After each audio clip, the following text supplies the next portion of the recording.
Assalamualaikum warahmatullahi wabarakatuh. Shalom, Om Swastiastu, Namo Buddhaya, salam kebajikan dan salam sejahtera untuk kita semua. Nama saya Sarah Anissa Mifiana dari kelas 1B dengan NIM 22212100055 akan menampilkan sebuah video animasi dengan tema konsep inteligensi peserta didik yang meliputi definisi, tujuan, aspek, kekurangan, dan kelebihan guna memenuhi tugas ujian tengah semester tahun akademik 2021 Psikologi Pendidikan dan Bimbingan dengan dosen pengampu Ibu Raudah.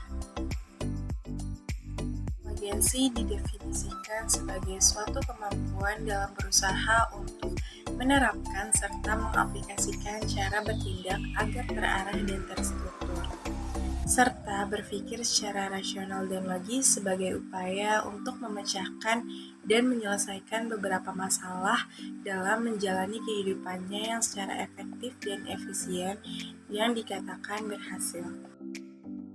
Inteligensi pada peserta didik didapatkan melalui tes-tes inteligensi yang digunakan dengan berbagai tujuan, yaitu yang A, untuk mengetahui apakah seseorang anak sudah cukup matang untuk diterima di kelas 1 sekolah dasar atau belum. Yang B, untuk mengadakan seleksi terhadap calon siswa atau mahasiswa. Yang C, sebagai salah satu informasi dalam mengadakan diagnosis kesulitan belajar. Menurut Binet, inteligensi terbagi dalam beberapa aspek.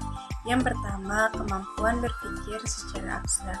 Yang kedua, kemampuan dalam meninjau pertimbangan serta memahami dan dengan akal jangkauan berpikir atau menengah.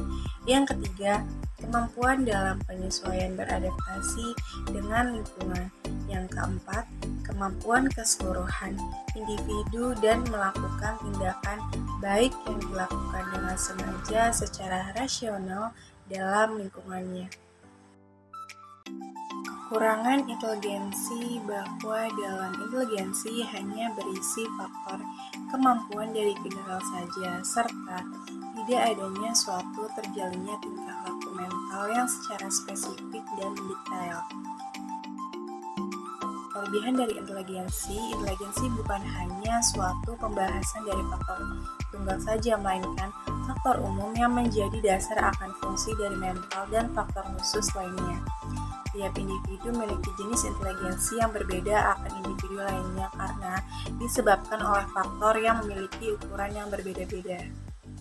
Sekian, terima kasih. Wassalamualaikum warahmatullahi wabarakatuh.